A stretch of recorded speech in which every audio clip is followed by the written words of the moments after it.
Welcome everybody to Pop the Question.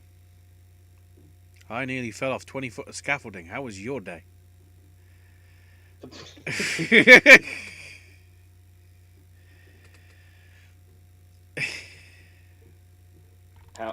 How close are we talking? As in, sort of, one of the four corners went down like 6 inches. And everything rocked. Oh. So yeah. That's why everything's sort of running late in terms of when everything got put up. Apologies for that, if you are out there. But yeah, I'm kind of on edge for obvious reasons. AJ is not on edge, although I think that it's brilliant. After yesterday, we were like, okay, are we gonna not have stuff to talk about?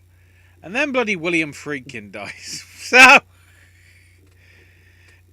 I'm not sure when that happened. I only found out about like 20 minutes ago. I'm trying to see if I can get the Google to sort of give me the idea of when the first news. The BBC News YouTube put it up about 3 hours ago. 2 to 3 hours ago. So, yeah, it's only just. Oh, the Guardian published it 5 hours ago. So, it's only sort of morning into afternoon time, East Coast sort of time for when it was revealed. But yeah, like, there's so much of the stuff that I haven't seen that I've heard really good things about. Yeah, I have a Friedkin related story that I wish I didn't have to. I wish I didn't have to tell, but do you remember just well? First of all, you know this curse that we talk about, where it seems like every time or every other time we do a movie club, somebody related to that movie dies. yeah. Yeah. If you remember, we did. I think it was the last one of the last few Q&As, like one of the last three at least. The Exorcist came up. We were probably doing one of the Oscar games, Mhm. and I was in distress because I said I cannot find any physical copy of the theatrical version of The Exorcist, and I have been looking for years. So even when we went out of town to see it in the theater, they played the fucking director's cut. Whenever you find it on DVD or Blu-ray around here, in this country, it's only ever the director's cut. I guess the So, UK got lucky then, because I think I know there is sort of the original version and then the quote the version you've never seen, which is basically the director's cut from what I can tell. yeah, and I looked online, and the only thing I could find was a digibook that had both cuts, but it was out of stock. God knows that, I mean, that's probably gone now. Yeah. So within the last week, I ordered an import Blu-ray that has both of them on it. So now that I finally have and I watched it when I got it to make sure it played. Thankfully, it does. It's region free. Um, I realized that I had never seen the theatrical cut before because I've never seen a cut that doesn't have the fucking crab walk in it. And I got to tell you, like I said, I know everybody thinks it's silly, but the crab walk always scared the fuck out of me, and it was honestly a relief. And me, as one of the biggest vomit phobes ever, I felt very comfortable for the first time ever watching this movie, just knowing the crab walk wasn't in it. That's the And then comfort. yes, That's the comfort version. That's the safe for work version. and then of course, as soon as I finally see it, this happens. So Yeah. I don't know if I blame myself again or what. I It- also just got the Arrow. I just also recently got the Arrow Blu-ray for cruising, so I kind of doubled up on Freakin' and recently. So that's two of the things I wanted to bring up because while recovering from 3 days of the Condor or whatever I call it, I'm trying to think of a scene where scaffolding collapses. Towering Inferno, except there was no fire. Um, I I was watching some clips of Freakin', um, in interviews and whatever, and commentaries. The one was the cruising commentary with Mark Kermode, because practically all his stuff was with. I think there's even on The Exorcist there's a commentary with Kermode, but that's because it's Kermode's sort of like his sort of awakening sort of film to film criticism and everything. And in the cruising stuff, it was like, oh yeah, Al Pacino, liked the depiction of getting fisted. He didn't want to get fisted himself. And then also was like, I really regret not getting Richard Gere at the role. Because I guess Richard Gere was better for fisting? I don't know, what the hell? And then in another interview where I think it was talking about Killer Joe, and they asked him about the Exorcist franchise. And he was like, what are they doing? Exorcist 2 was bad, Exorcist 3 was bad, all the others are bad. Every time I turn on the TV on Saturday, there's at least one Exorcist film. I don't want to watch it. And then the interviewer's like, well, don't worry, you did the best one. And his response is, the best one? I did the only Exorcist film. The others don't exist. And that's what I always love about Friedkin. In commentaries, in interviews and everything, he will say it like how he fucking means it. And if you're on his wrong side, you're wrong. He's right. Yeah, that interview he did with Refn is legendary. Yeah. When he basically shits on Only God Forgives to his face. Yeah. But yeah, even looking at through some of the stuff that he never did. The Devil's Triangle, a UFO thriller with Brando, McQueen, and Heston. A documentary about horror cinema, including interviews of Fritz Lang and Roman Polanski. A 10-hour TV adaptation of Thomas Thompson's Blood and Money. A film adaptation of Legion that never actually happened. And then William Peter Blatty did it himself a few years later. The Gambler, written by Edward Neumeier and starring Sylvester Stallone. He was originally attached to That Championship Season and Desperate Hours in the 80s. A biographical film about Lieber and Stoller, the songwriting duo. Adaptation of the Executioner series with Sylvester Stallone and Symphony of Rock. The Diary of Jack the Ripper, which would have had Hopkins in it. A film adaptation of John Flood's Bagmen starring Michael Keaton. Night Train, a biopic about Sonny Liston starring Ving Rhames. That would have been really interesting. Shooters starring Tommy Lee Jones, which eventually became Mark Wahlberg, I guess. Also, and then of course I Am Raph, which was supposed to be Nicolas Cage, and of course the irony is, when Chuck Russell directed it, it was John Travolta. The Face Off. But then actually going through what he did, it started off innocuously with a Sonny and Cher musical western, Good Times. Okay. But then we had the birthday party and the night they raided Minsky's together in '68. The Boys in the Band back in '70. Then the double header of French Connection and Exorcist. Sorcerer I've heard a lot of good things about. Brink's Job. There's Cruising. Deal of the Century. To Live and Die in LA. Rampage. The Guardian. Blue Chips. What's that? Oh, it's sports. Sports. It's the Nick Nolte basketball movie with Shaq. I just saw the poster on the Wikipedia thing, and I can't see Nolte because it's cut off because of the framing, but I just see Shaq, and I'm like, oh, well, there we go.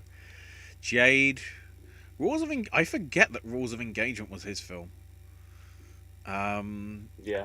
Hunted, Bug Killer Joe, I remember, and then of course, and I'm sort of jumping in the comments here, but Bry did mention they only just announced his film for Venice. His the Kane Mutiny Court Martial film, which will still be showing. It's just obviously he won't be there. Which, you know, with Kiefer Sutherland and Jason Clarke and the late Lance Reddick as well, that's got potential. Although, because it's Showtime and Paramount that are doing it, I'm wondering whether they're going to dare do that as a TV film. Which is a bit of a shame. But yeah, like, he didn't really try and... He didn't stereotype himself like some directors do. He did sort of a good range of stuff. You know, your dramas, your horrors, your sort of neo-noir stuff like Live and Die in L.A., your sort of realistic stuff, I guess, like The Hunted, maybe. But then you've got, you know, the court martial and rules of engagement, which are sort of like legal things. Birthday Party, which is Harold Pinter, so of course it's going to be weird. And then, you know, a bloody comedy western. Yes, that's a musical as well. Deal of the Century is pretty out of nowhere too. That's that like. I think it's about military weapons, but it's a comedy starring Chevy Chase and Gregory Hines. And Sigourney Weaver as well, yeah. But yeah. And of course, I love his adaptations of the Tracy Letts stuff, obviously with Bug and Killer Joe, which is a versus on this channel. Mm-hmm. It's And then a few of his documentary stuff, mainly his early stuff. You know, the Mayhem on a Sunday Afternoon and Thin Blue Line. I've heard good things about, and then even as recent as that filming of an exorcism that he did. I guess because he was like, okay, I'm going to do a real one now. And he also did a couple of episodes of CSI randomly. Back in 07 and 09 for seasons 8 and 9. Was it him that did the TV version of 12 Angry Men? Yes, in 97, yeah. And I think he did one for The Wages of Fear also. And I think there was another one. The only other TV films I see are Jailbreakers and 2 films regarding the Cat Squad, whatever that is. I think I'm thinking of the TV version of Inherit the Wind, but maybe that wasn't him. Come to think of it. I didn't see it listed. The other stuff he did for television was an episode of Tales from the Crypt, an episode of the 80s Twilight Zone, the Pickle Brothers pilot from 1967, and he did season 3, episode 29 of the Alfred Hitchcock Hour. It was the off-season episode. I don't know whether you know that one. I guess it's not one of the famous ones because it doesn't have its own Wikipedia page. So, and I also like the way he'd back up movies he like believed in. Like I remember it being like, I mean, obviously the biggest deal to John Krasinski, but it felt like a huge deal to me when he tweeted that he loved A Quiet Place too, and said that Krasinski was like a legit horror director. And it's like I can't even imagine freaking directing that tweet at me. that had to have been overwhelming. Yeah, just seeing yeah, he died from heart failure and pneumonia at his home in Bel Air today at the age of 87.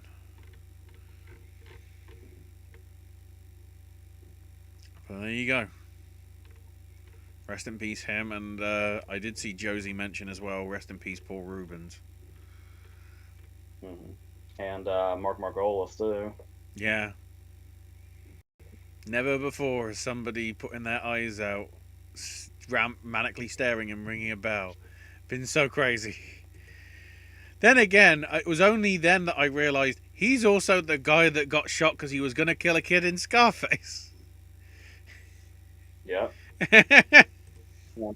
And let's not forget the seminal role of Mr. Dance, Ace Ventura's landlord.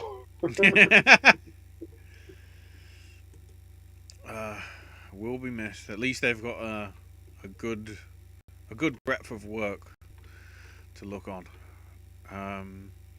Yeah, as far as Rubens goes, I'm going to assume a movie club for Pee-wee's Big Adventure is in the future. It almost happened at one point before my brother changed his mind.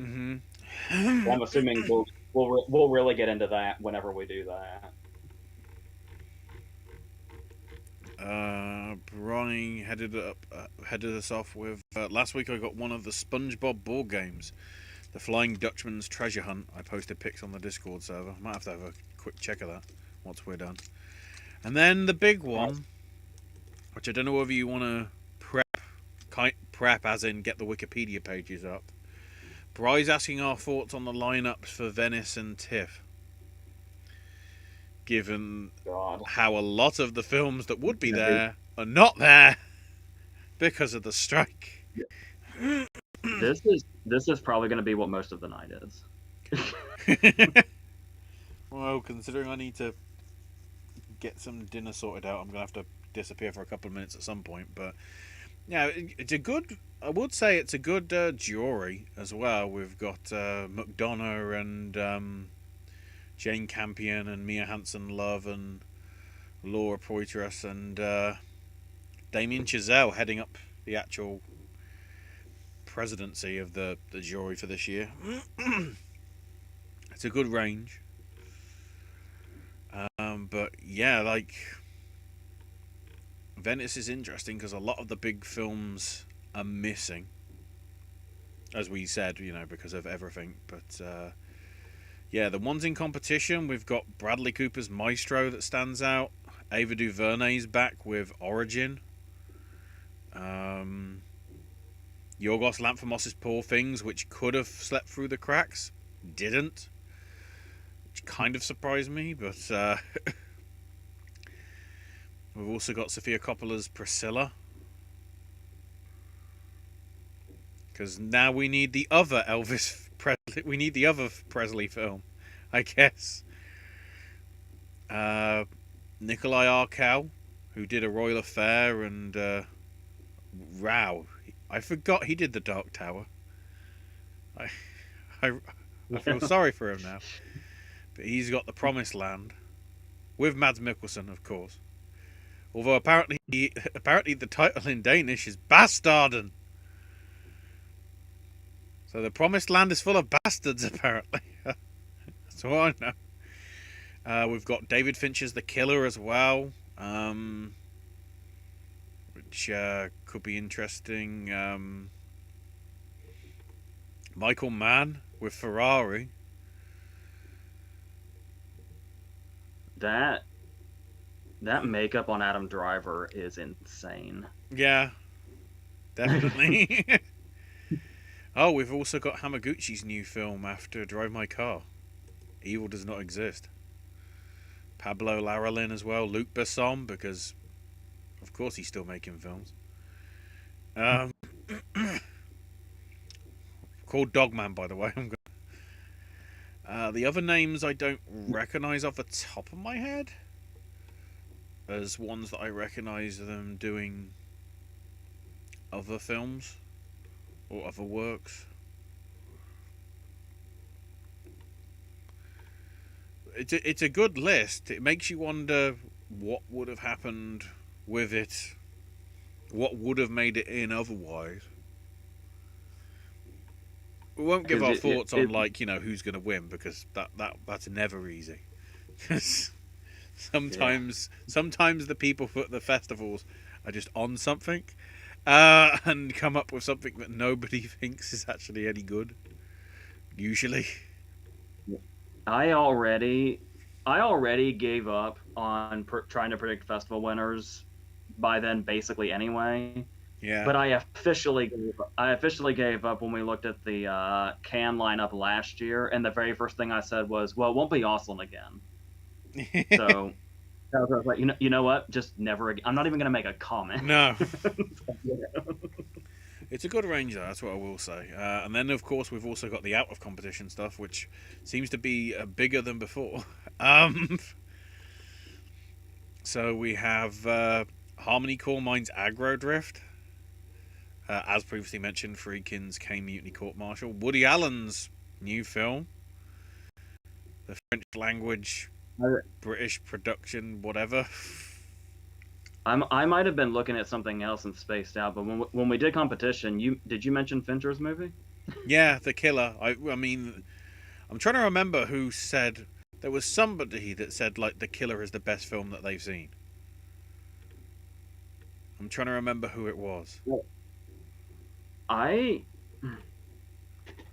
I know it's probably a lot to do with the projects themselves and not him, but it's been a very long time since I've had faith in Fassbender as a lead. So I'm cautiously optimistic going into it, I think. But I feel like Fincher's just so trustworthy that I have nothing to worry about. So, And of course, remember, it and comes from the writer of Brainscan, former Popcast Movie Club. Oh, he also did Seven. I, That might be a bit more significant. oh, yeah, Andrew Kevin Walker, yeah. I think he might have written the game too, maybe. That could be wrong No, though. I'm trying to look at the list. Hideaway, 8mm, Sleepy Hollow, John Frankenheimer's Ambush, which doesn't have a Wikipedia page. That's nice. The Follow. Oh, I see. Those are blooming BMW adverts. Clive Owen as the driver. What the hell is this? I need to know more. And just one other comment I was gonna make was I could take or leave Luc Besson, obviously, or like honestly. Mm-hmm. Um, he's another one where it's like whenever he does a movie, you're not quite sure what you're gonna get in multiple ways. But I am very psyched that Cale Andrew Jones is the lead in a movie again. Yes. That's I definitely feel like he's one of our more under the radar recent breakouts that people aren't paying enough attention to that should be. Yeah, for sure. Hang on. Go away. I'm trying to get. I'm trying to click on things on chat, and there's so many buttons there. So other stuff that's out of competition. Richard Linklater's Hitman. Uh, Roman Polanski's got a new film because apparently he still wants to make films. Oh, it's a black comedy called The Palace. Is it trying to be like The Square? Uh-oh. The closing film, also out of competition, Society of the Snow, from J.A. Bayona, which is one of those, the Uruguayan 1972 Andes flight disaster. Is that the one that was, or is that similar to Alive? I'm trying to remember whether that actually already got adapted into stuff.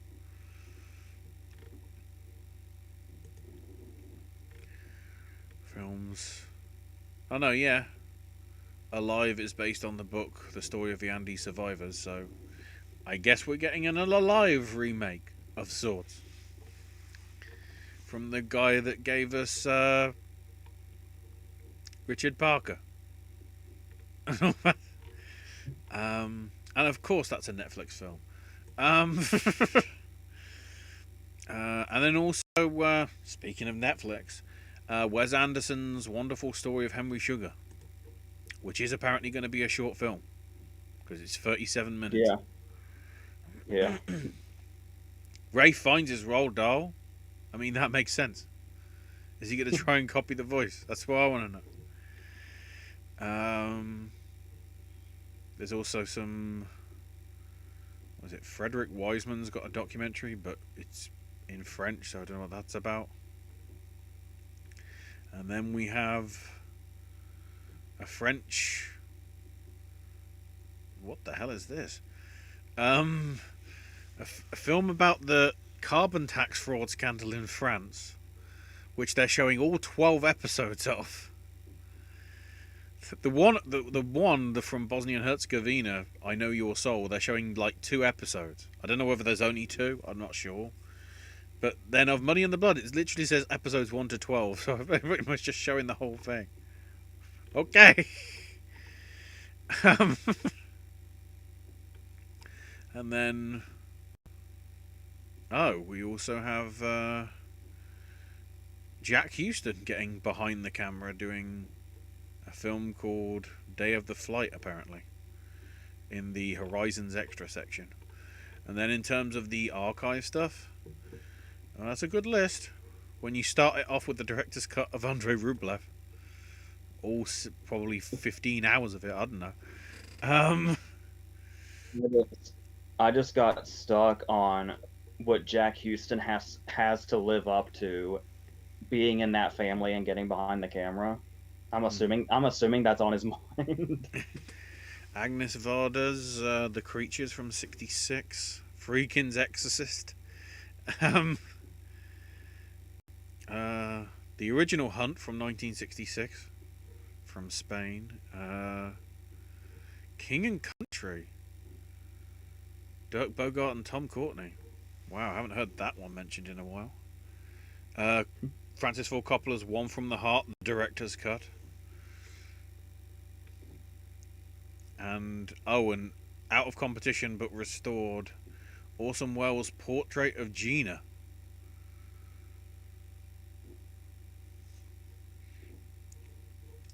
Although, okay, it's a 1986 documentary, even though it was actually made in 1958. What the hell? But that's a good list, and I'm trying to think, is that starting in September? No, starts the 30th of August. Of course it does. Also, Liliana Cavani is getting a Lifetime Achievement Award, and Tony Leung Chiao Wei. He's one of them from Infernal Affairs, right? I'm trying to think. I can't say with confidence, but that sounds right. Hang on. Where is it? I just recognize. Yeah, there we go. Infernal Affairs from 2002. And also showed up in Shang-Chi a few years back. Right, so to Tiff. Oh yeah, okay, yeah. So my mind, you said the full name, and my mind just went out for a second. Yeah. When yes, I saw the name list, and I'm like, I just know it was Tony Leung. Yeah. What's the other bit? We added that in. What?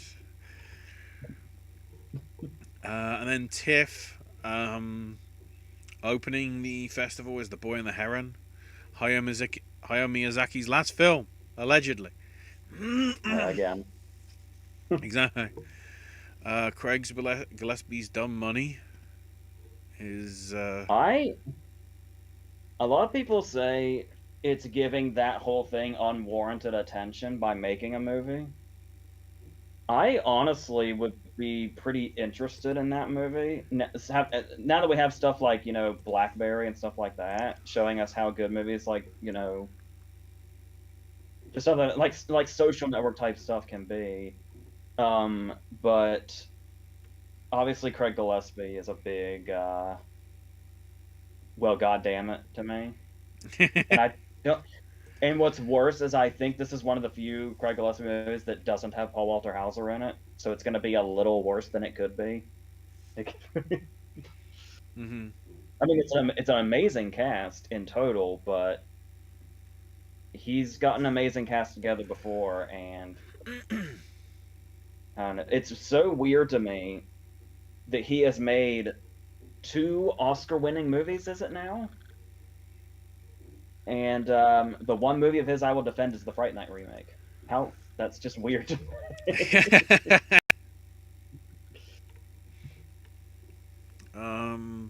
We've also got Mahalia Bello, who really hasn't done a huge amount of stuff. Quite a bit of TV stuff over the last few years. She did Requiem, which was a BBC drama about the last days of slavery. Oh, sorry, Requiem, sorry, is a different thing. It was a BBC thing, but the long song about the last days of slavery was a very good adaptation. She's making her, I guess, feature film debut. And it's only gone and got Jodie Comer and Catherine Waterston and Benedict Cumberbatch and Mark Strong, among others. And it's a BBC film, so I'm championing it for no reason. Yes! Also, Cumberbatch's production company basically acquired the rights to it, so it's something that he's wanted to make for a while. Although apparently Signature Entertainment and Republic Pictures have picked up the distribution rights, which I've never heard of, so that's a bit concerning. Also John Carney is back with Flora and Son. I know. Musical comedy drama with Joseph Gordon-Levitt. He's going to be singing again. I know. I know everybody's crazy about Sing Street, but honestly, between like Sing Street and Begin Again, I went way back. I almost just called it Can a Song Save Your Life? That was weird. It hasn't been that since what, Sundance of 2014 or whatever it was. Yeah. But no, I don't. He made a masterpiece with Once, and I haven't liked him since. So I'm not sure how to feel about this. We've also got somehow in competition. Well, sorry, in gala presentation. It may not be in competition. I don't know. We've got Hate to Love Nickelback. We've got a Nickelback documentary. Okay. Can we can we just leave Nickelback alone? Like what? Ellen Kurras is doing a Lee Miller biopic.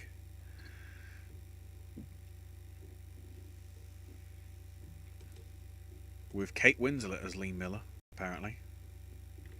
But we've also got Cotillard, Riseborough, Josh O'Connor, Andy Samberg. Andy Samberg? What? I went to that one and was like, oh, also Alexander Skarsgård, but like Andy Samberg's in a serious film? What? What is going on? Well, but I think he saw the drama that Hader's capable of, and he's gonna try to catch him. I don't know how. Oh, well the it's movie gonna might go. be cursed. In the UK, it's being distributed by Sky Cinema. So that might mean it's crap. Oh, I remember the Hurricane Heist and that random Live Spirit remake that was absolutely dog shit. Sorry, Judy.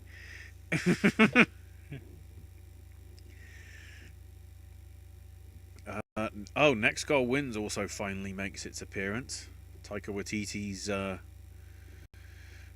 adaptation of the documentary. He need after Love and Thunder. I would love to see Waititi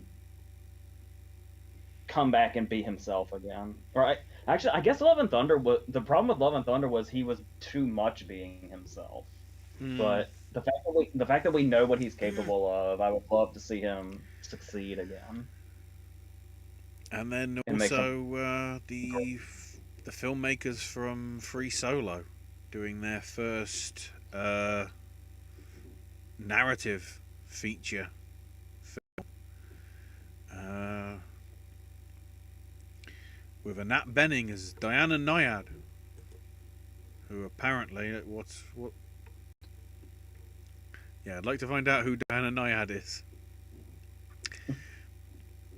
Oh, she swam around Manhattan. So she's a long distance swimmer.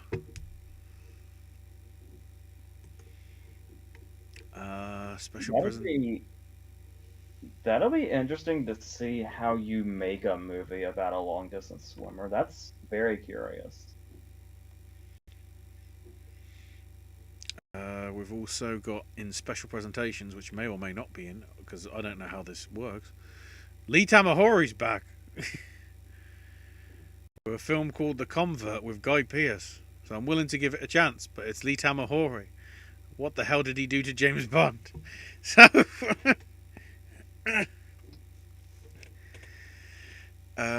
Viggo Mortensen's The Dead Don't Hurt, his western,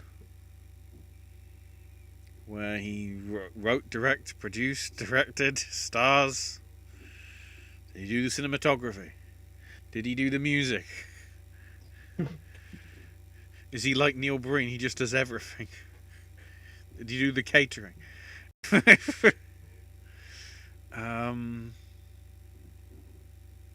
Oh. If that's the same person, the guy that played Darren in Friday the 13th Part 6 is doing a film with Robert De Niro. I hope that is the same one. That's an interesting career change. Wait, you're not talking about Tony Goldwyn, are you? Yeah. Oh yeah, that's what. How did Friday the 13th Part 6 come up first? That was what was listed first as Wikipedia.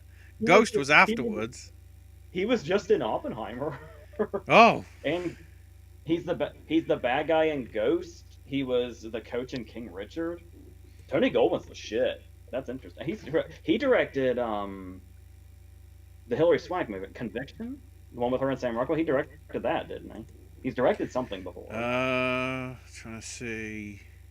He did a few episodes of Scandal, a few episodes of Justified. Yep, Conviction. Yeah. A few episodes of Dexter.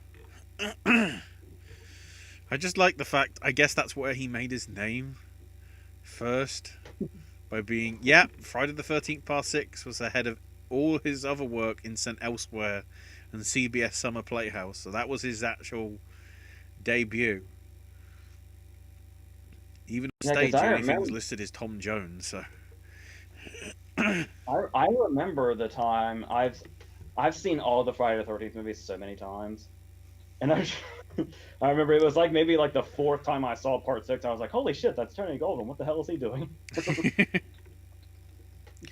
God, some of these other Richard Linklater's Hitman is also at TIFF, so doubling up.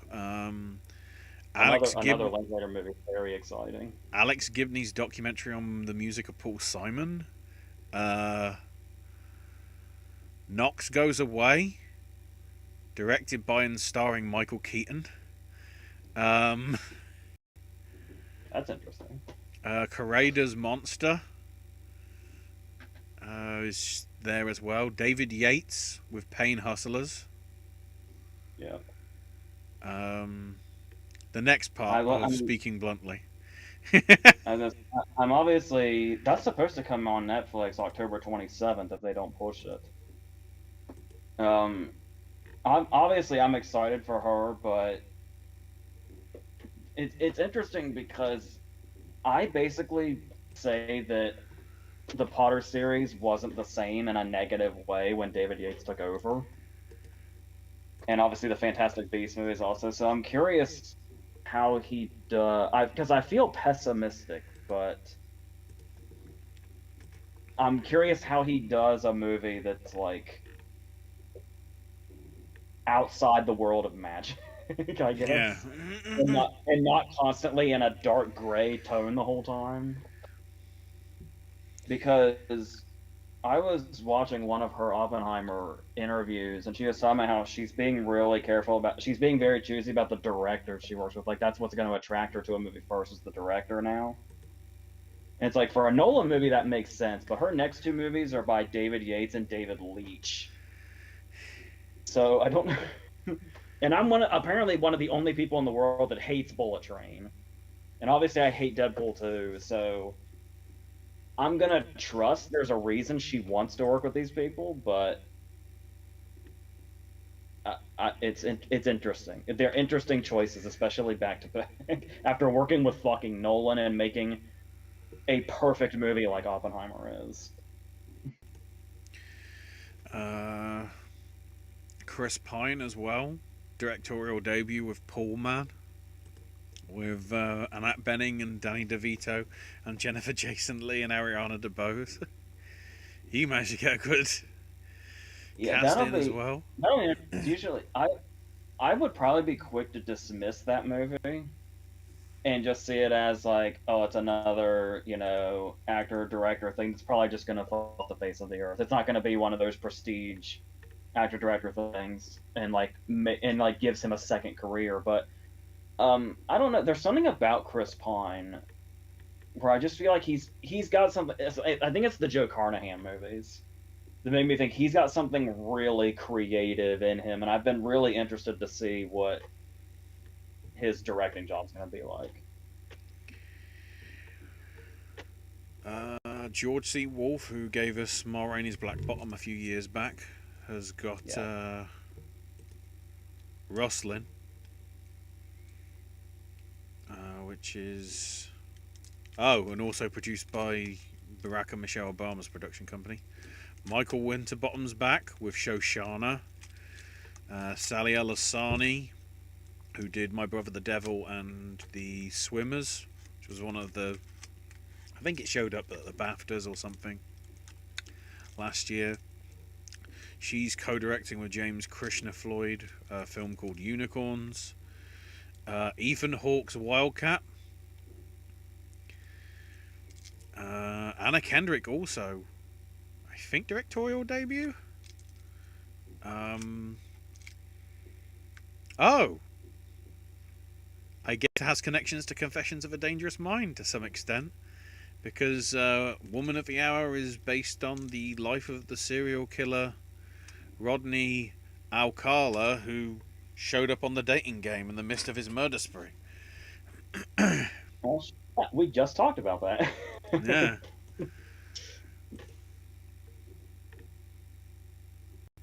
She. Going back a few to George C. Wolfe, I have a lot of faith in him now too because I could not get over how Ma Rainey's Black Bottom, by all accounts, should have felt like a filmed play, like in the most basic sense. And Ma Rainey's Black Bottom feels so cinematic. So I'm really excited to see what else we could see from him. I know he's done more, but that specifically really stands out as an accomplishment.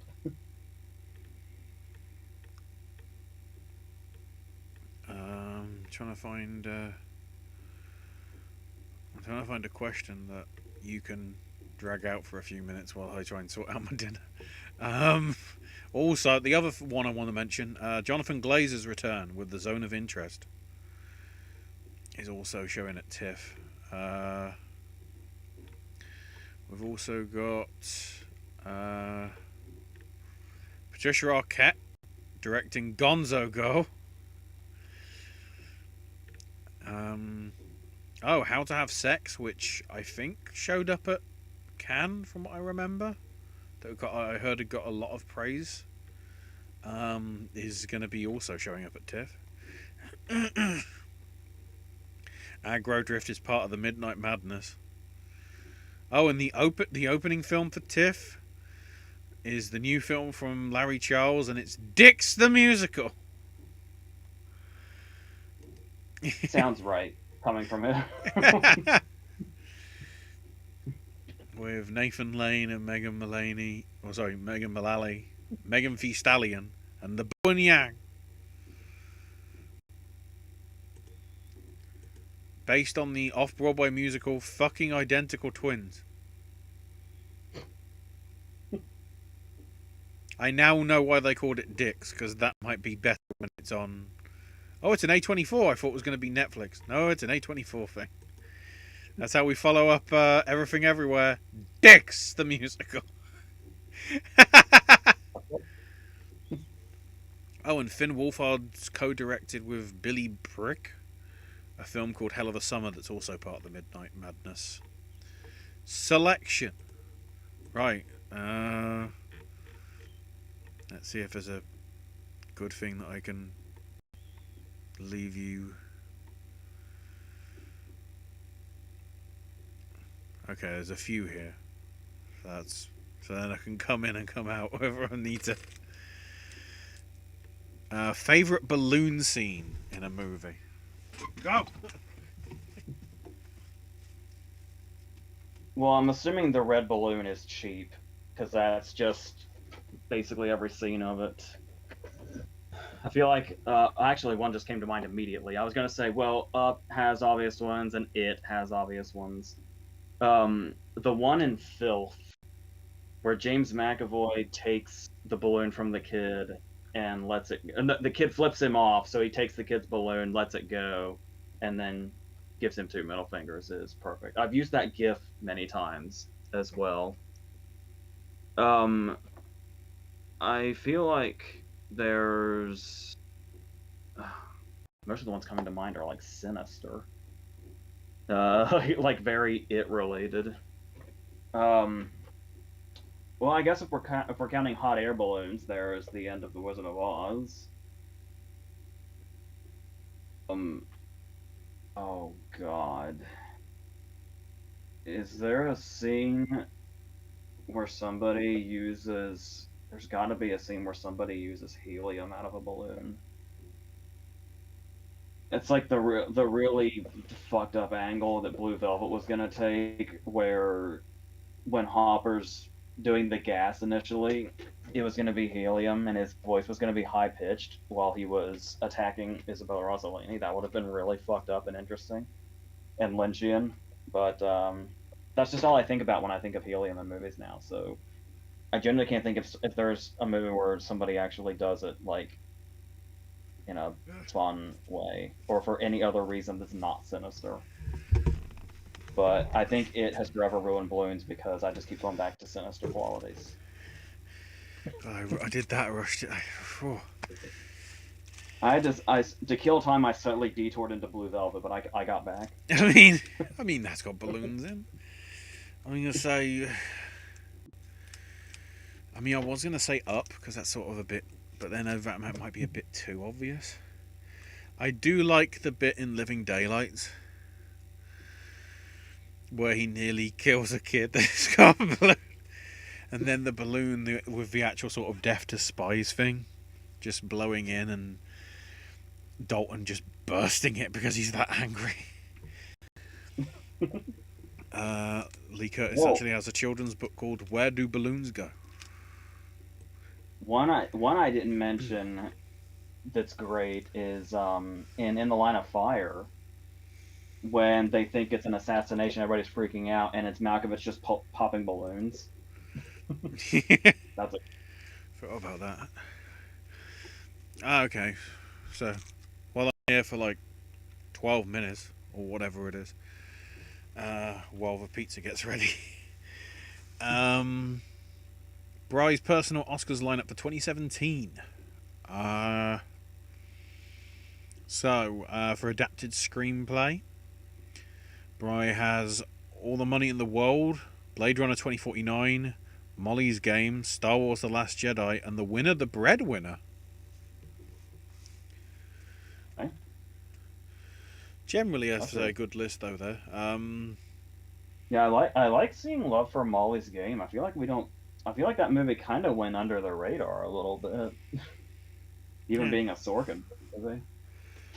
For original screenplay, Coco, I, Tonya, Shape of Water, Three Billboards, and The Winner, The Big Sick. Which that pretty much sounds like, bar Coco being in there, that's probably the other four. I'm pretty sure were nominated that year, right? It was Get Out, Lady Bird, Three Billboards, The Big Sick, and Shape of Water, I think. Oh, Tonya didn't make it in. Thank Christ. No, I don't want the 2017 Oscars. I want the ones for 2017. Damn it.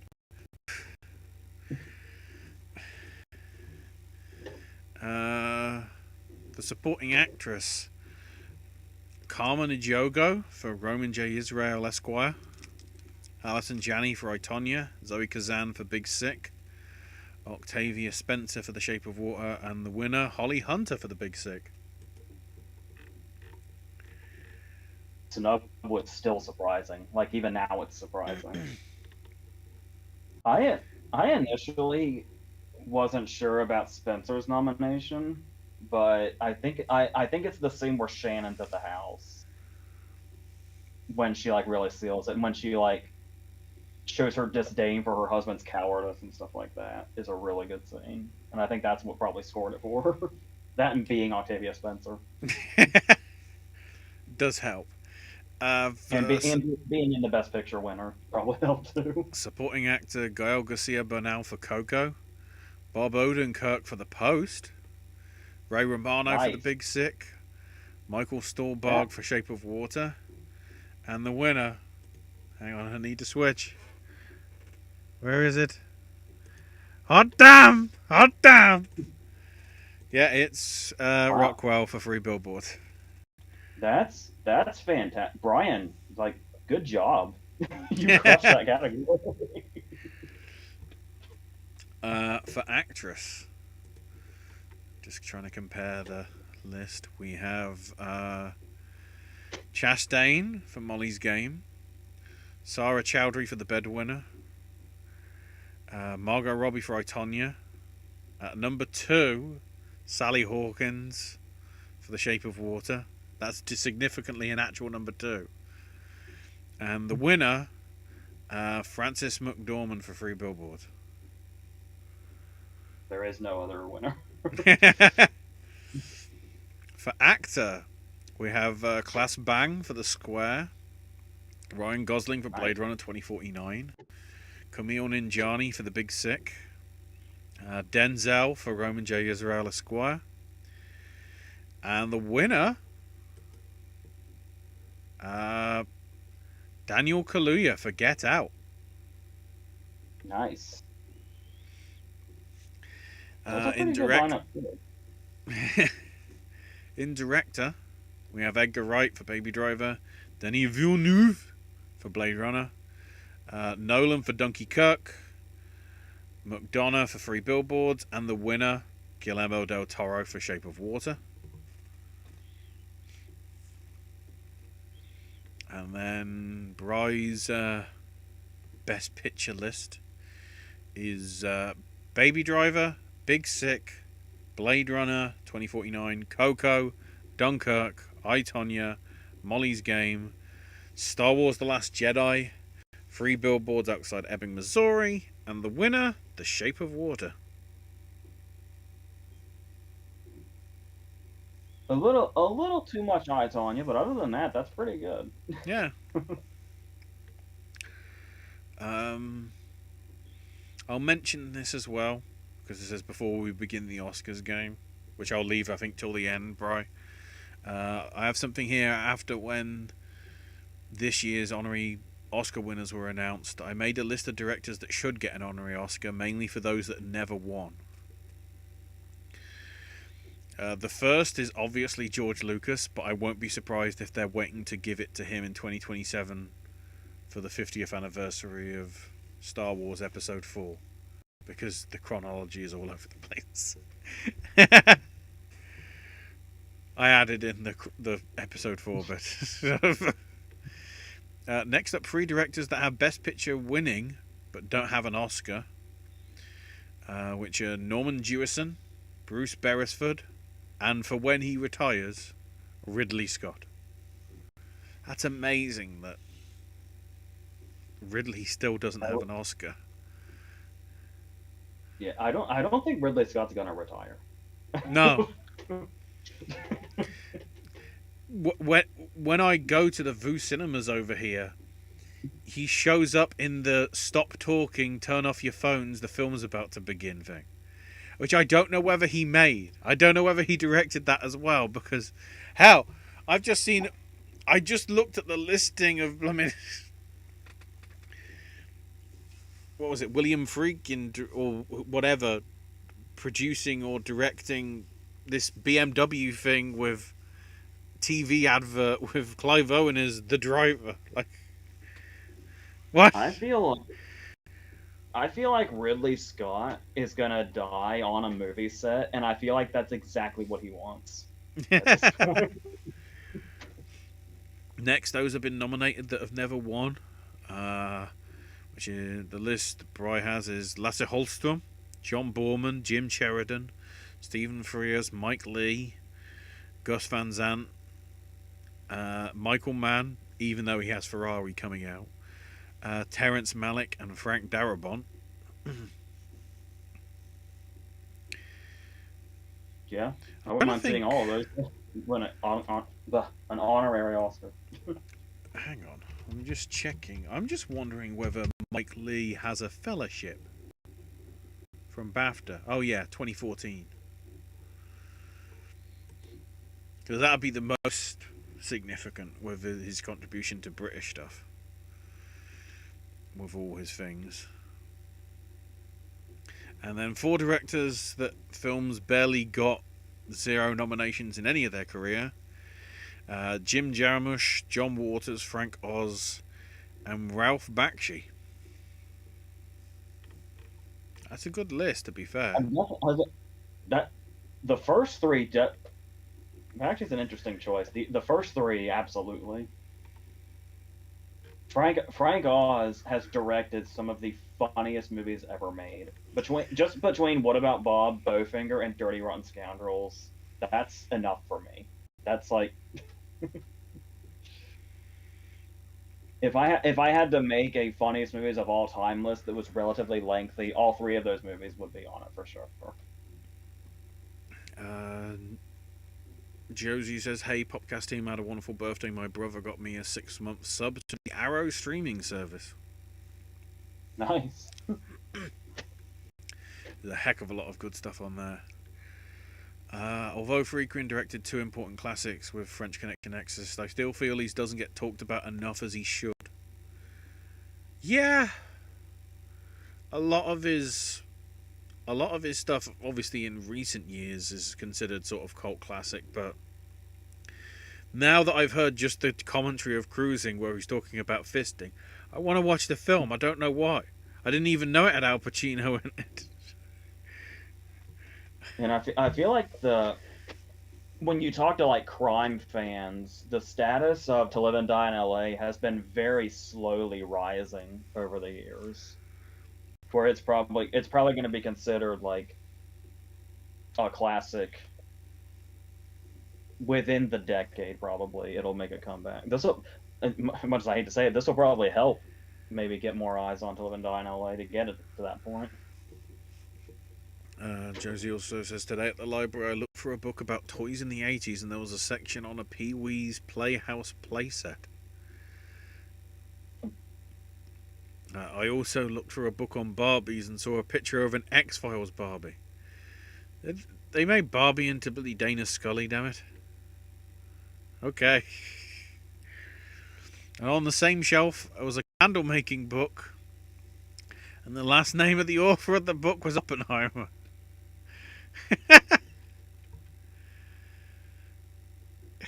It's all going on. Recent reads, The Labours of Hercules Beale by Gary D. Schmidt, To Earth with Love by Gitanjali Pawa, and Anthem by Anne Rand. All excellent. The Labours of Hercules Beale is about a middle schooler, by the name of Hercules Beale, who is assigned to reenact the 12 labours for a school project. Not literally, but Herc takes it to such. Josie's up to the episode 700 range on One Piece and is loving it. New watches as well. Interesting list here. We've got Love Letter from 95, Fish in the Bathtub from 98, The Stuff, 1992's Timescape, Matawan, Dead Presidents, Antonia's Line, Chilly Scenes of Winter, Crossing Delancey, Brassed Off, and Freaked. I've been into the films of Joan Micklin Silver recently. She directed Hester Street, Between the Lines, Chilly Scenes of Winter, Crossing Delancey, and Fish in the Bathtub. So it was a double or triple bill. of Micklin Silver work. Fun fact, Mary Beth Hurt, the object of John Hurd's stalkery obsession of chilly scenes, is Paul Schrader's wife. And before she married him, she was married to William Hurt. It's all connected. Since she's brought it up, Dead Presidents is probably gonna come to Movie Club at some point. That movie is crazy. Dead Presidents is basically three completely different movies from three completely different genres in one movie, and it's fucking nuts and amazing. The Hughes brothers are so like did not reach the status they should have before they went their separate ways. Sadly, Mary Beth Hurt's been struggling with Alzheimer's for a little more than 8 years. Schrader's been caring for her at the assisted living home that they have. And John Hurd was such a great actor. A favourite performance of his? Can't think off the top of my head. Although that's good stalling for you, ain't you? I need to get pizza. Was that Hurd with a D? Like, shit. We're gonna say it. We're gonna say yes. It's Hurd.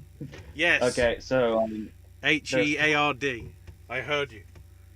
Okay, so Cutter's Way, of course, basically should have shot him up to like leading man status. I mean, he was great as in like those character actor supporting roles, but it's insane to me that Cutter's Way didn't make him like a lead.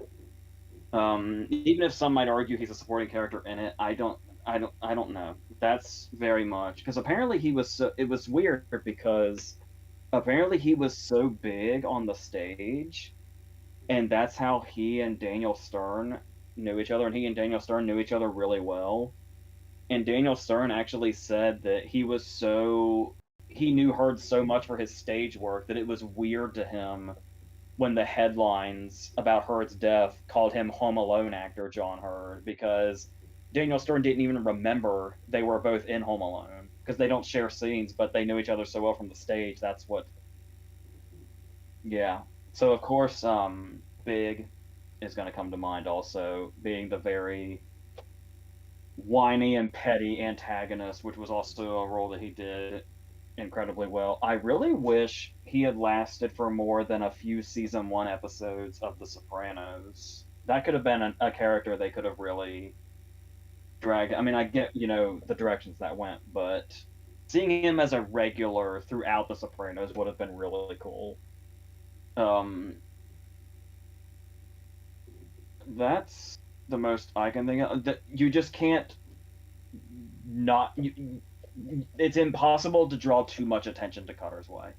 It's like it's known in its circles, but it's insane that there's still a lot of people that have no idea what that movie is or that it exists at all. So, yeah. I feel like I'm doing my own videos again. Usually, there's a comfort zone here in the group chat where it's like I don't have that nervous feeling I do when I'm doing all the videos that are just me, and now here it comes. Even though I'm already shooting a shitload of stuff for the fall, so I'm, getting back into practice with that anyway. But yeah, yeah. So I also realized that I'm probably somebody that's terrible at improvisation, like as you can see. Like I watch stuff like Whose Line Is It Anyway, and I get embarrassment because obviously not only are they all brilliant, but I just imagine myself doing it, and I can't even fantasize that I'm good at improvisation. Can't even imagine it. So I don't know what I just walked in on, but well, I got John Hurd pretty far, and then I talked about how now I have to improvise, and improvising is something I'm terrible at. it wasn't bad. On an old podcast, Charlie Day mentioned he used to wait tables for him. John Hurd, that is.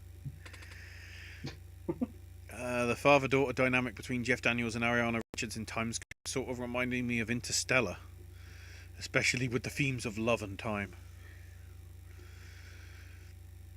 Admit that isn't one that I have seen. To be honest, it's not one that I've heard of, so... Then again, there's like Scorsese films I haven't heard of. So... I'm not paying attention enough. So we got some Freaks trivia. Keanu Reeves was paid $1 million for his uncredited role as Ortiz the dog boy. Winter claims the original producer was fired by the studio for making too many weird movies. Alex Winter claims Mr. T got stressed out and left the set 3 days before filming was finished. So a scab T was required for one shot, and this standing can be seen in one of the cage shots during the battle between the huge Stewie and Ricky. Mr. T was unavailable for redubbing the scene with all the milkmen, so Lee Arenberg did the voiceover instead. And the film's $12 million budget, most of which went towards the film's visual effects. The big fat worm character from Freaks looks like Baron Harkonnen from the Dune universe. Well, actually, he looks like both combined. Which is fair. Interestingly, later on in the Dune books, Leto 2, Paul's son, transforms into a human sandworm hybrid. If you've seen the book cover, it looks disgusting. Is that showing up in Dune Chapter 3? To my understanding, Dune 3 is supposed to be Dune Messiah. Are we giving it names now? I guess that remains to be seen. I'm going to assume if he makes a third movie, he'll just call it Dune Messiah, if I had to guess. Who would win in a fight? The worm from Freaked or a sandworm from Dune? I think the sandworms from Dune are pretty unbeatable. Also, they have their own score.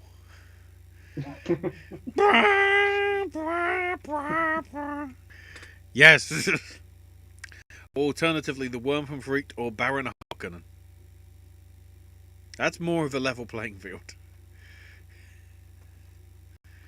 Yeah. I mean, the Baron's just fucking nuts.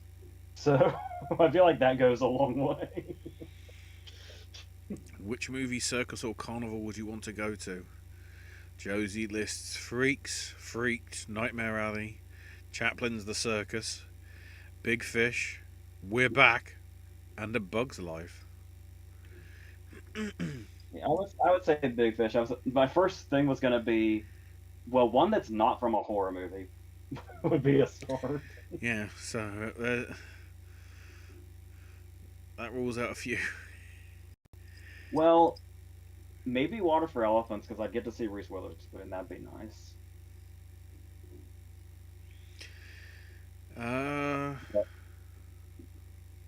Even though you still have a crazy ass Christoph Waltz behind the scenes, but you know, it happens. Well, unless we're talking about post the movie, he's not around after the movie. I watched Mattelmann and Brastoff because they're both union movies, and I figured they'd be timely with the strikes and all, which fingers crossed I hope ends soon. Well, tell that to the studios. They don't want it to, I think. They're willing. Yeah, the fact that Warner Brothers were openly boasting, oh, look at all these strikes that we've had. It means we've had to spend $10 million less on paying people. So we're actually happy with this.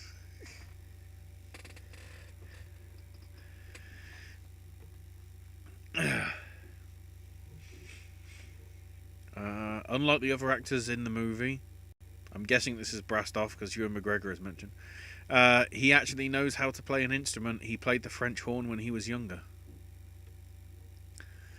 The film has been mentioned several times in debates in the British Parliament, recorded in the Hansard Journal. Yeah. Well, it sort of... somewhat, it did reflect... Yeah, it says usually in reference to the economic hardship that accompanied the pit closures in British coalfields under Thatcher and Major's governments. Yeah. The band still goes strong. As do the Morris dancers. And some people hate them. The character of Dammy Ormondroyd, played by Pete Postlethwaite, the conductor of the Grimley Colliery Band, was based on Ken Hurst, the real-life secretary of the Grimethorpe Colliery Band, Much of the filming was done in or around the Groin Fort Colliery, and players in the band doubled as players in the fictitious band. The film was set during a period in the 90s when the miners put up very little resistance to the pit closures, in contrast to the big strikes undertaken in the 80s. The demoralisation of the militant miners was the basis behind the idea of being brassed off. Pete Postlethwaite's final speech was not rehearsed in front of the rest of the cast. This is because the director wanted genuine reactions from everyone hearing it. And then the appropriate one, favourite Pete Postlethwaite performance. Whoa. Well, I know you're probably supposed to say something like In the Name of the Father, which is certainly great, but I love a great villain performance. And honestly, with like 3 minutes of screen time, Pete Postlethwaite blew my mind in the town. Yeah. I think that's honestly my favorite thing I've ever seen him do. It's like And you get to, the thing also is you can tell when you watch the town that he was sick at the time, and he brought out the most vicious performance of his career. He did that and the town in the same year, but also Clash of the Titans. I was trying to think of some of his sort of. I'm trying to work out how much of it is television stuff and how much I should be thinking of, which is movie stuff. Because Alien 3 was pretty good. His little contribution there. He was also in a mini-series called Criminal Justice, which was... The first series, I think, was sort of the launch pad for Ben Whishaw in a lot of people's eyes. And then I think there was a second series, which was Maxine Peake, which did pretty well as well. Not as good as the first, I would say, but yeah, Postlethwaite was sort of Ben Wishaw's character's cellmate in the sort of stuff, and the whole idea basically is the people that are actually in prison. It's not. It's sort of. Well, for him, it was false accusations. The Maxine Peake one was interesting. I guess basically that was sort of a domestic abuse sort of story instead. I can't remember what the other one was, but if you manage to find it somewhere online. Actually, the first I'm just seeing here, the first season was adapted into The Night Of, the HBO miniseries with Riz Ahmed and John Turturro, that was on, 5 years ago? I think. 2016, 2017, that's about there. That was very good.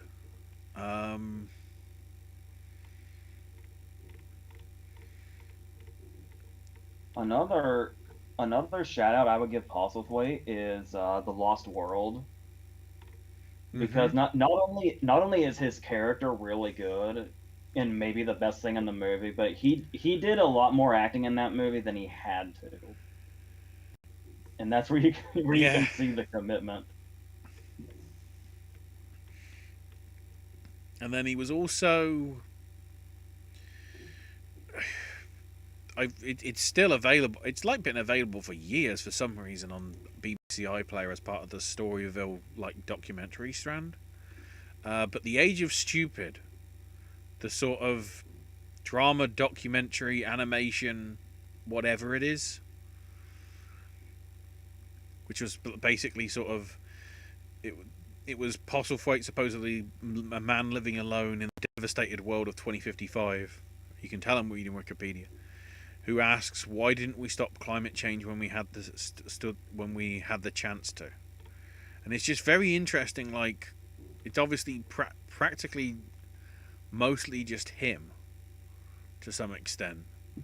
You obviously get sort of documentary pics from various things and stuff like that, but it's it all sort of revolved around him for whatever reason, and actually it's an interesting sort of production, I will say, that's about, I think, does it have even a, I'm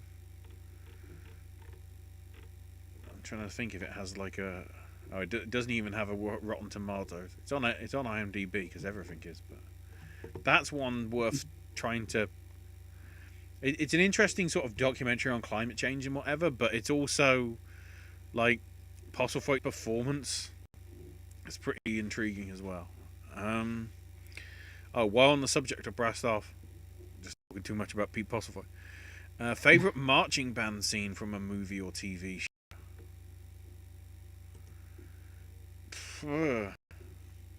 Well, it's probably just because we just talked about it, but the first thing that came to mind immediately was the opening credits of Angus.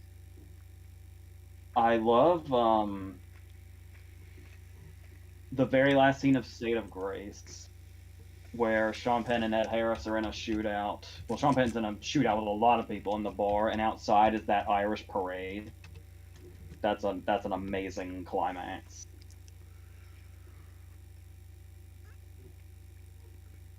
I was trying to think if there was any other ones that I can think of.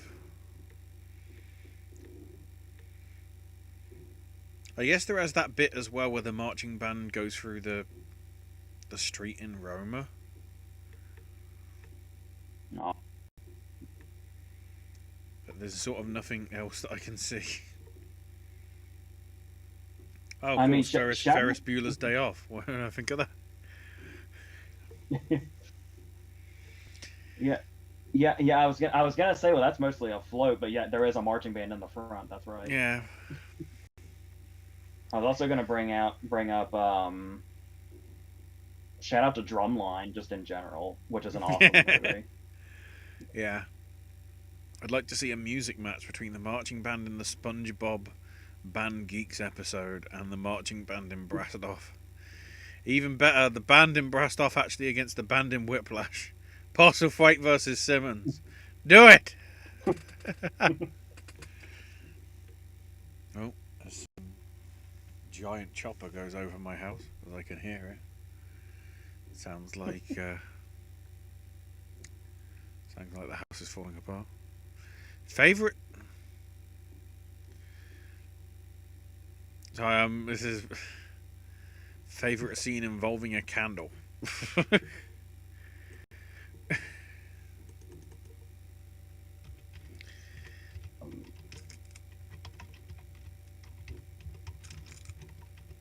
Why are not the only thing I'm thinking of is the opening and closing shots of Schindler's List. Yeah. I'm trying to think. Like everything I'm seeing, like.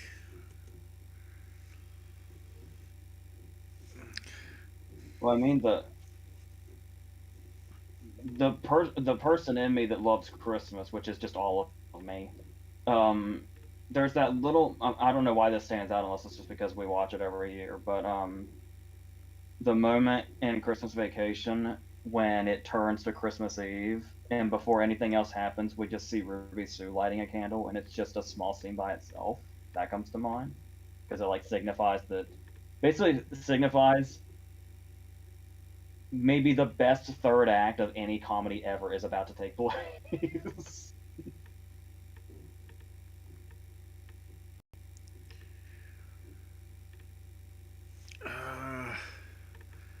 Trying to think if there's anything else. There's nothing like that really jumps off the table at me in terms of like something that's significant with a candle. There must have been something like that in the others when it got spooky. When I vaguely remember Kidman having a candle at some point. Yeah, the I am your daughter scene. I think she walks in with a candle. That's the one I was thinking about. I went and my mind went dirty too, thinking of like the sex scene with Bijou Phillips and Michael Pitt in Bully came to I mind. was gonna say Mr. and Mrs. Hardwick from Debbie Does Dallas,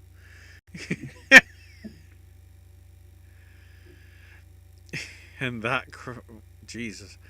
Um, Favorite scene involving live chickens or hens?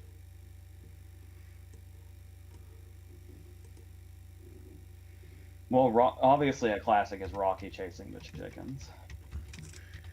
Yeah, I guess the sort of one that sort of does stand out. Um, live chicken, live action, of course, means we can rule out Chicken Run and Chicken Little. I'm trying to think. Um,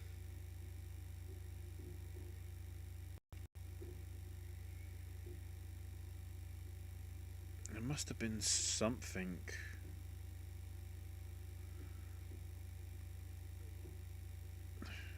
The only bit I find is the fascinating story of the woman who had mind reading chickens. Uh, basically they'd lay an egg and it would prophesize what she said, so it was all true. Where actually it turns out what it basically was is she wrote the stuff on the eggs and put it back in the chickens to make it look as if. That's the best I've got. I can't think of anything over the top of my head of live chickens dramatically. I think I think there was a chicken involved in the Goonies in the Rube Goldberg machine that opens the front gate. I think there was a chicken in there. I mean, I know the best scene with a duck, and that's Monty Python and the Holy Grail. The witch scene. That's a different type of fowl. Um, Obviously they don't wear costumes in animated movies because they're drawn, unless it's stop motion, of course. But favorite clothing in an animated film. Um,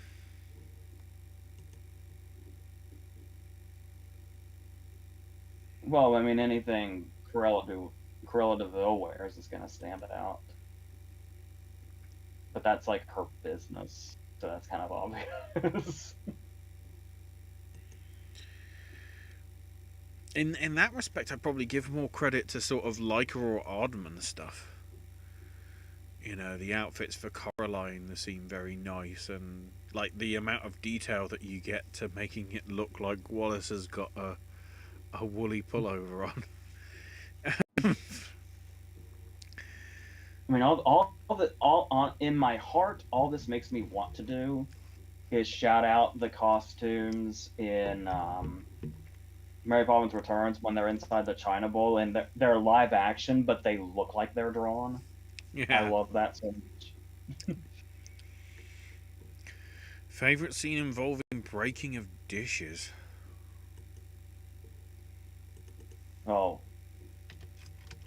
the only answer is don't tell on the babysitter's dead, of course. The dishes are done, man.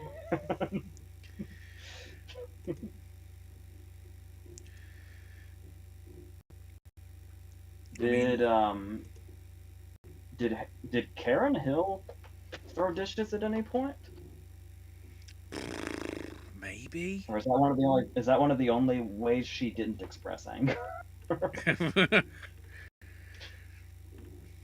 The only one that sort of came to mind to me directly, only because I watch it every few months and I want to talk about our movie club, but unless I get the blessing, because it already got covered in a verses. The sort of pivotal crux scene of at least towards the ending of Lucky Number 11, where all the Yeah, reveals are done and everything. yeah. I was gonna go in the direction of Chaz Palminteri dropping his mug in The Usual Suspects, but that also I forgot I talked about Slevin. That's right. I did it with Kiss Kiss Bang Bang. I think Yeah. I completely forgot I did that. uh, Oh, remember in, also, a scene that makes me laugh every single time is the scene in The Burbs when Rick Dukeman has the plate of cookies in the kitchen and Corey Feldman comes through the door and breaks it in this very perfectly comedic moment.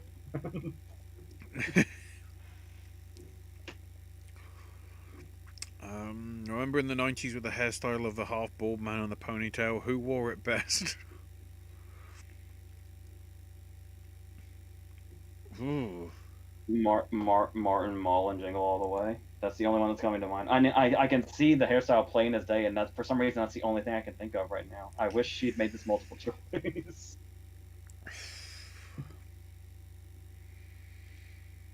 I mean, that hairdo that Bruce Willis has in Slevin just makes me. That isn't really half bald though, and no ponytail. Although, didn't he? There was somebody in something like the Jackal that sort of had the skullet with a ponytail, like some villain in something like the Jackal. I mean, probably isn't the Jackal because Bruce Willis wouldn't have done it like that. I'm trying to think. Some like 90s. What? And he had a lot of disguises in the Jackal. That might have been one of them. Yeah, wasn't sure. Sorcerer is based off Wages of Fear.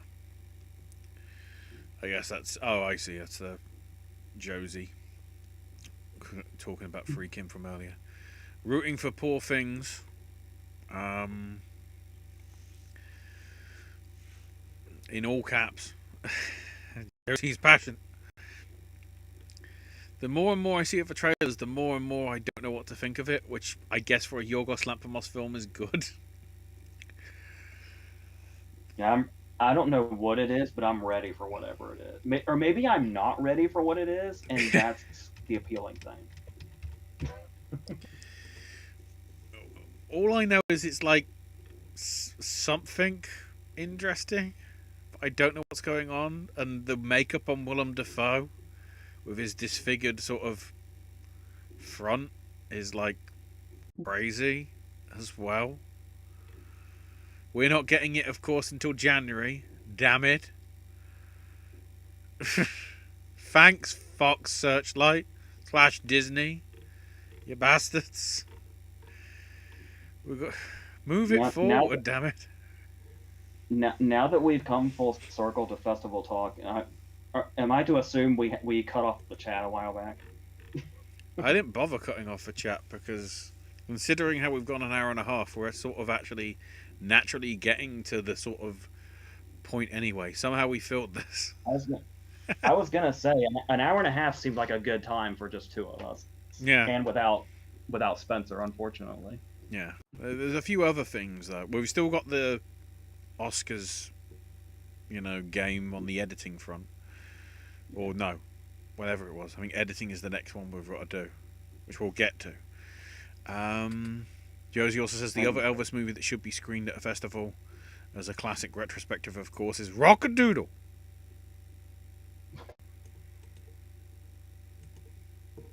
Rock-a-Doodle Dandy.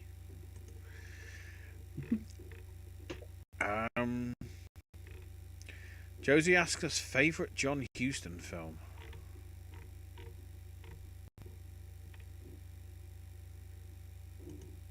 I mean, it feels cliche to say Treasure of the Sierra Madre, but that's gotta be up there. I think I know it won an Oscar and it got a Best Picture nomination, but when you hear people talk about it, there's a lot of hate for it. I love Preeti's Honor, and I don't hear anybody else say that.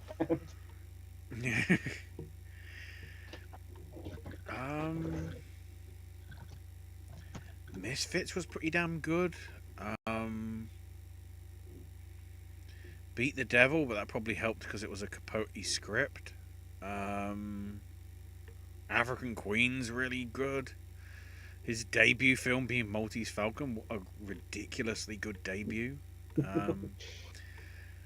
I really love Wise Blood because it feels exactly like it's a movie. So this is a weird thing to say. if it might be a book also, I honestly can't remember, but watching just the movie, I remember having the thought of, this feels like a John Irving novel. It had that really bizarre, unique feel to it that just gave me that vibe, and that really stood out to me to the point that like I forget it's a Houston movie.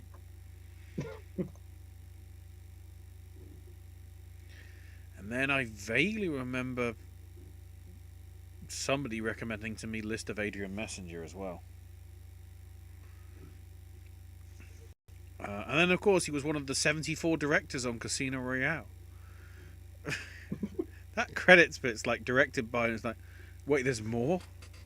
You're still going? What's happening? This must have been that was in production hell. The fact that it needed, I'll be honest, 5 directors. It wasn't actually 74, but it felt like. I just remembered I haven't watched it yet. Like I haven't seen the movie, but I have a DVD of the List of Adrian Messenger in here somewhere. I should probably I should probably do that by now.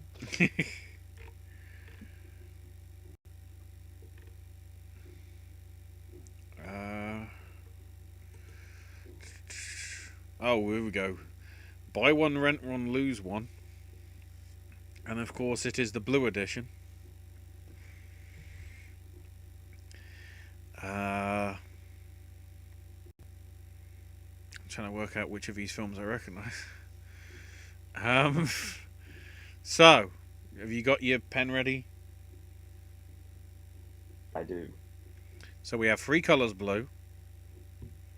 So I'm guessing white's probably coming up next week, or next in 2 weeks, for that reason alone.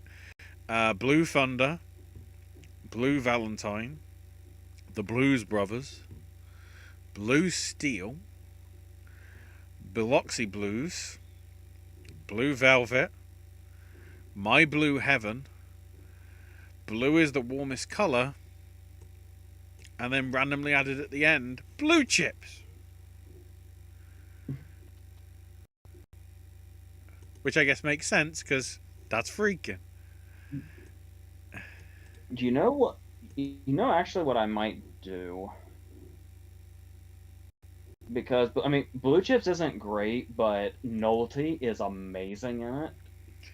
So I wouldn't oust it for that. This might be the first time I get rid of a movie I like. Um, I really like, and I completely understand the quality of Blue Valentine. But if I never saw it again, I wouldn't miss it. um, so there's that. Blue Velvet's obviously at the top. Because I really love, I mean, obviously the Blues Brothers is great. I love My Blue Heaven also. My Blue Heaven is almost my second, but I just love my cop versus serial killer movies so much. My second one may have to be Blue Steel. That's a movie that really scratches my cop versus serial killer movie itch.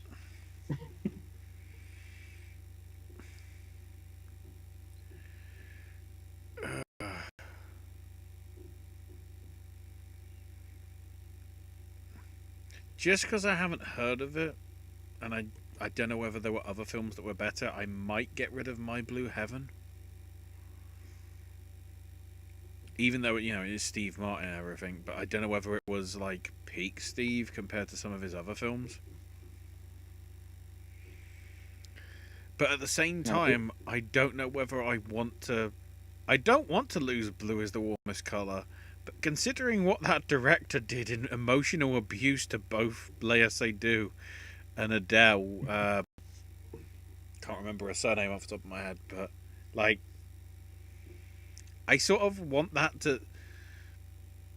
I want that to exist, but also not exist, just because of like the abuse that they went through on that fucking film.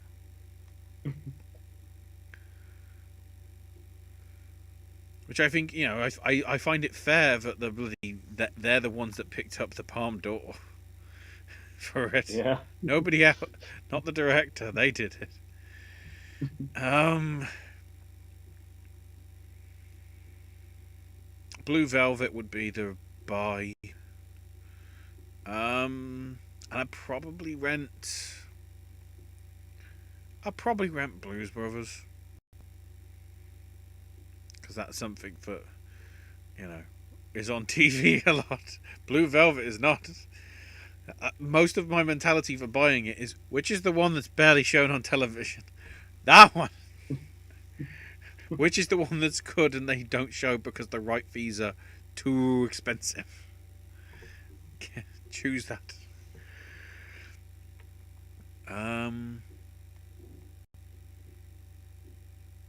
Oh, the Pes. Okay, so this is some of the festival stuff. The Pessessance. I don't know whether that's Toronto or Venice. It's from the same people that did Loving Vincent.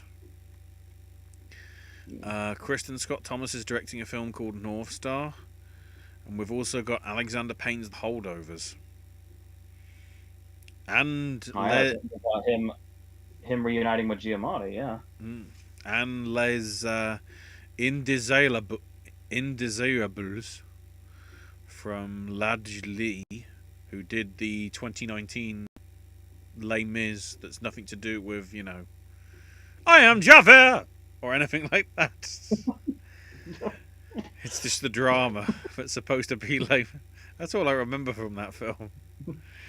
Bloody Russell Crowe shouting "I am Javert" because he doesn't know how to sing. I'm sticking with it. The day will come where we talk about Tom Hooper's Les Mis on this channel, and I will defend Russell Crowe. I've been saying that for years, and that day will come eventually. Don't get me wrong, I like the film. I just don't like you singing. That's it. He's good in the role. It's just. Did you not find? You clearly just did this film for Hugh Jackman, didn't you? Case in point, Carousel doing wonders at the cinemas right now. with the West End / Broadway stream thing, whatever. Josie also says she's really excited for Peasants as well as The Holdovers. My two most anticipated for the rest of the year are Boy and the Heron and Boy and the Heron. I'll say Boy. That's a Roald Dahl book. That's a good book. Boy and the Heron and Poor Things. Some additional John Hurd, Mary Beth Hurt stuff. What's funny is in Chilly Scenes of Winter. There's a scene when Mary Beth Hurt's character says that she's seeing a taxi driver. Which, of course, lol, Paul Schrader. John Hurd's also in After Hours, aka the Home Alone prequel. But Catherine O'Hara's in as well. I also forgot to mention the trip to Bountiful when we were talking about him. Yeah. And Josie also randomly mentions Danny DeVito in Twins. I don't know what that was in relation to. I think that's the bald with the ponytail thing. Oh, that's interesting. I'll just see if there was any other news before we get to the Oscars stuff. Luca Guadagnino, who directed Challengers, which is coming out who knows when, had no knowledge of tennis. What a great thing to know. That should be interesting. Oh, and they've also that is an appropriate film. They've also just confirmed the opener for the London Film Festival, and it's Saltburn, Emerald Fennell's follow-up to Promising Young Woman. Ooh, nice. Yeah. That is one I'm looking forward to as well. And they're saving it for LFF. It's not showing up. It's not showing up at your fancy stuff like your tips. then again, that'll be funny. Because if nothing happened at Venice and TIFF because of the strike, but then the strike finishes and we get to October, all of a sudden, everyone's going to care about the London Festival for a change. Rather than it just doing, oh, we're also doing English premieres of all these films that were the other ones.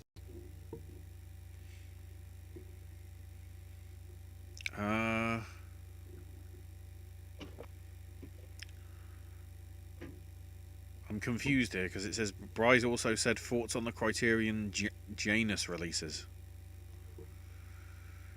And which one of them is EO? I'm trying to look. Do we know Criterion stuff yet? I thought they... Oh no, there we go. Oh. They've added... The crazy bastards have added films after the last time we'd looked. Because remember how we discussed how it was all horror stuff? Like Don't Look Now, Videodrome, the Todd Browning set, The Others and Nanny. They've apparently also just added EO, along with Louis Garrel's The Innocent and No Bears.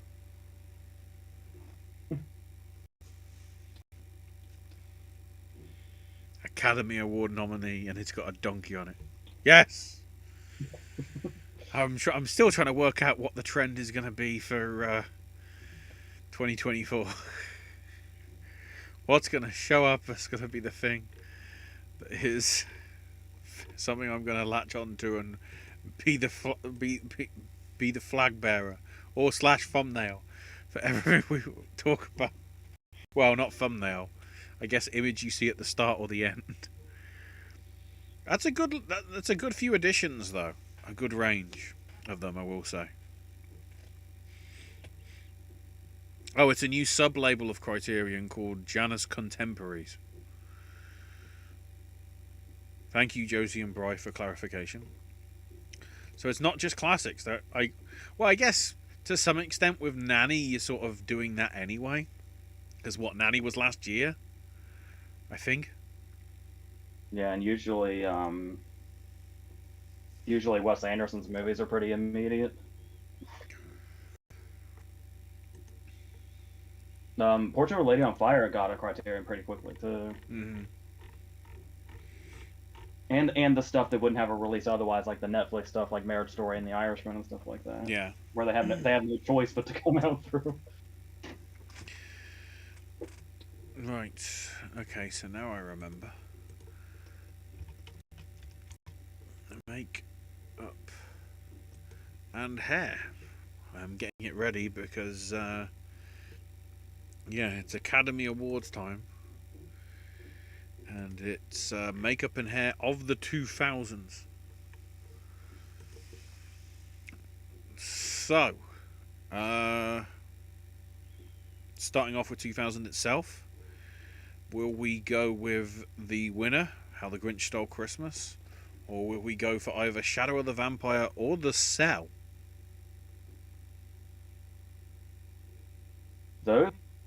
All of those are good, but that Grinch makeup is insane. Like 23 years out, I still look at that makeup amazed. Yeah. The practical nature of it, like getting the faces to look as weird but authentic to the book characters. Good job, Rick Baker. He did it again. For 2001, we go with Lord of the Rings Part 1. Or Moulin Rouge or A Beautiful Mind. Yeah, that's Fellowship pretty easily. Yeah. That's because the amount of people that had to be made up. Yeah. Now, interestingly, for 2002, we only have Frida winning with its only competition being The Time Machine. Did Two Towers get snubbed or something? Did something happen to it? Because I find it weird that there's only two. I'd say between that and Jackson not getting in director, it kind of feels like they knew Fellowship had just happened, and they knew the Return of the King was going to sweep, so the Two Towers just kind of kept getting snubbed. Just waiting out for Return of the King. Yeah, It seemed I weird. guess I guess either of those is fine because the stuff that they did with is it the Morlocks that are the underground people Mm-hmm. in the time machine? That was pretty good, and they made Jeremy Irons surprisingly. I mean, you can still tell it's him, but he's relatively unrecognizable a little Yeah. bit. It's raining really, really, really hard now, so if I drop off, that's what happened. Tension mounting. I, Frida's a good winner, but I kind of want to say the time machine actually. Uh, I'll stick with Frida. But yeah, it's pretty solid. So then 2003. Oh look, it's Return of the King. Who knew? Or do we go with Master and Commander or Pirates of the Caribbean 1? I want It to say Pirates just because I already said Fellowship, but I think it's one of rings those times too when solid there because a fair bit of the pirate stuff was CGI stuff, especially with Barbosa being, yeah. dead and all. Yeah, if the undead stuff had been actual practical makeup, that would have been one thing. So I'll say Return of the King. Yeah. Having seen like all those bits in the sort of 40s and 50s with the black and white films where they basically just shone red light on them because then it showed the different makeup that was on their face. That's when it should have been makeup and hair. Um, 2004. The winner was Lemony Snicket's Series of Unfortunate Events. Well, the other nominees was The Sea Inside and Passion of the Christ.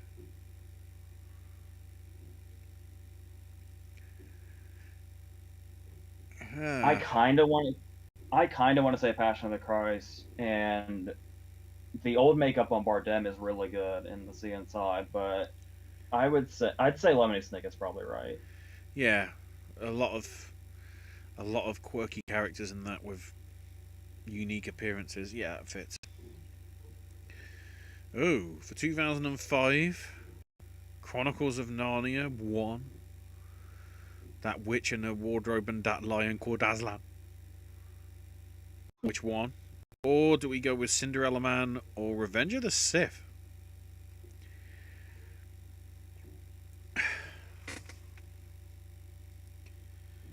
This is kind of a weak lineup Yeah. because I don't know how I feel about Palpatine's makeup job, honestly. That's the Yeah. first thing that came. I'm trying to remember what other makeup there is in Revenge of the Sith. I know there's probably plenty, but that's the first one that comes to mind. Actually, no. Maybe Narnia is a decent winner. I forgot about like McAvoy and stuff like that. Yeah. Yeah, I'll stick with Narnia. Yeah. I like the nod for Cinderella Man in this somewhat weak stuff, but yeah, Narnia probably stands out the most. Ooh, mostly tough this one. Pan's Labyrinth in '06, or the alternatives being Apocalypto or Click. I'd say Pan's Labyrinth pretty handily. Yeah, it's close between that and Apocalypto though, because a lot of Yeah. that work of on The the indigenous people was actually pretty well put together, but Pan's Labyrinth for the human people that were there, yeah, probably. and it's not Click's makeup isn't horrible, but I'm blatantly aware that it's people in makeup. Mm-hmm. Uh, Le'Veon Rose won in '07, or do we go with Norbit or Pirates of the Caribbean at World's End? I mean, say what you will about the movie, Norbit did get nominated for a reason. Yeah, but it's still insane to this day how unrecognizable Cotillard is in Olivia and Rose. It's insane. Wow, I didn't even realise that. Oh no, there we go. Yeah. Well, I mean, the fact that Nutty Professor was back in the 90s and obviously won. That's why Norbit's there. Also because it's Rick Baker again. I'm trying to. Yeah, That might have been his last nomination. I want to say. I don't think he's had anything since. Oh no! We'll get to that somewhere around the line. He did Wolfman. That was his last. Yeah. Yeah, because he was actually kind of upset that he won for the Wolfman because it was like it was mostly CGI, but I think he actually said it was mostly CGI, but he didn't think the Academy realized that when they gave him the win. And others, he also, since Wolfman, also did Tron Legacy, Men in Black 3, makeup designer for Maleficent herself, and an actor in Rings, because of course he is. Not special effects, just an actor. Oh, and King Kong. What the hell?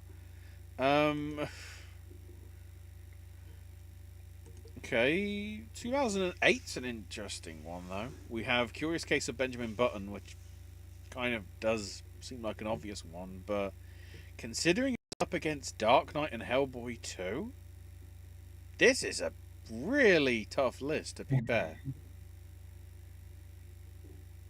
Part of me wants to say Hellboy because I know they probably showed clips of this at the ceremony and I just don't remember. I genuinely don't remember what Old Man Pitt, how much of that is makeup and how much of that is visual effects. Yeah. Which is partly why I want to go with Dark Knight, because Heath Ledger's makeup is iconic. Yeah. I feel that that's what bloody Jared Leto was trying to go for with his portrayal. And even to some extent what Barry Keoghan teased with us in The Batman. Like, you know, ever since Ledger, the weird smile rather than just Jack Nicholson looking creepy. And I think it's weird to think about because it looks very animated, but to my understanding, most of Aaron Eckhart's Two-Face is also makeup that's just enhanced by CGI. Even Yeah. it looks the whole thing looks very CGI, so that's kind of surprising to me. I don't honestly. I just cut out the middleman here. I would just go with Hellboy probably. Yeah. That's one I would literally sort of not object to any of them though. That's one where it's like they all probably deserve it. Whereas, what the hell?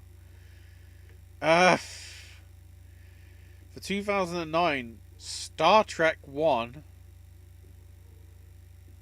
because apparently we need to praise Eric Bana, or Il Divo, which I thought was a bloody Italian opera singing duo, but no, it's Paolo Sorrentino's film based on a former Italian prime minister. When the Oscar nominations came out, I had no idea what it was, and I went, God, don't you miss this. I went right to Blockbuster and got Il Divo and watched it, like right as soon as the nominations were announced, just to find out what it was. Right. And then also the Young Victoria. Got to mention that as well. Bruh. I know I can't say the Young Victoria just because of my bias, so I will probably say Il Divo. Actually, that was impressive and authentic, and I know Star Trek is great in the makeup department, but it's just kind of too obvious to me, to where it's almost a boring choice.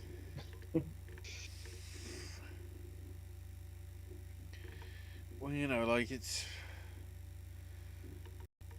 most of it is just Zachary Quinto's ears to some extent, and then you know Eric Bana being Eric Yeah. Bana, because of course he is. Also, I love in canon Ben Cross is the father of Leonard Nimoy, but there you go.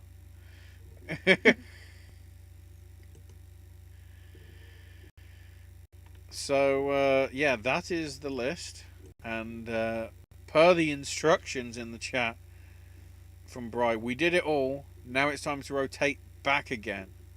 So it's time to pick a decade for film editing, other than the 90s, because we've already covered that. And I am not allowed to pick. It's all down on you, AJ. All right, so editing, and we've already done the 90s. Yeah. That's pretty easy. The 70s. There we go. There's probably some, there. I'm not quite sure what all it is, but I'm pretty sure there's some really good shit in 70s editing. Yeah, looking at the list. Wow. Yeah, there's some interesting ones that won, and then some interesting ones that missed out. I will say that's a good solid list. So, Brian, no doubt you'll be telling us that your selections for your personal picks for 2018 will be coming up in 2 weeks. Oh, And I meant to say this before we even started recording, and I forgot. oh, We're probably going to have to jump and miss a Q&A coming up because I will be out of town and I'll be on my way back probably when we would have been starting. So we could move we could move it to the Tuesday if that was okay with you. Unless you've got other stuff going on that day. I don't know if I'd say we probably could. Especially if we're going to be in this hour and a half to 2 hour time frame, that should be simple enough. Mm-hmm. So, tentatively now, for those of you watching, that will be Sunday the 20th, where we'll be discussing The Great Mouse Detective. And then, let's say the 22nd of August for the Q&A, because who knows? Other stuff. I don't know whether they fully submitted the Venice stuff, because if all of a sudden the strike goes, are we going to have like 59,000 other things come in? Like, oh, we're now putting it out. Quick, put it in the circuit. That'll be a dilemma which, if we have to come to, we will come to it. As I see that Simon & Schuster is being sold off from Paramount Global to some private equity company for 1.6 billion. Is that to make up for Indiana Jones doing badly on Disney? Because I think is it still a Paramount co-production or not? I have no idea. I'm trying to remember. Anyway, somehow we dragged this out to 2 hours. Thank you everybody for watching. All the other content here on the channel. AJ's movie reviews and verses. We discussed yesterday about what's coming up with that. I have more gaming stuff and snack stashes. Few of which still need to go up for the last few days, but then I've got to work out what I am eating. Well, there's 2 things at least I can drink there, so we're covered for at least till Thursday, everybody. Don't worry. And there's probably other stuff I can think of off the top of my head. The archive of Owen's Sip and Snacks and Voices of Liberty content and all that is also here on the channel. And yeah, the awards coverage coming matter of weeks away, where I have to now try and work out what is actually coming out that's going to be eligible. and then of course my tradition, which is the one that I'm determined is going to happen, that should happen, that won't, but is going to stay in the list until probably November or December. And why is it Meryl Streep? Oh wait, she hasn't actually done anything this year. My God. You can find out more as to what goes on the channel via the Popcast Network Twitter /X and Owen's Twitter /X, which is at Sir Owen Disney. I can be found on Twitter, because I will not call it X, at Ash is my name UK, and AJ as ever cannot be found on social media, and just like Keith Richards, cannot be convilled. Take two. Cannot be killed by conventional weapons. That can narrow it down and make the outro faster. Just convilled. That's the thing. we get pieces of bread, we squish it together, and it makes a convoluted sandwich. So with that, thank you everybody for watching, listening, however you partake in this stuff. Until next time, everybody. Yakety yak, don't come back.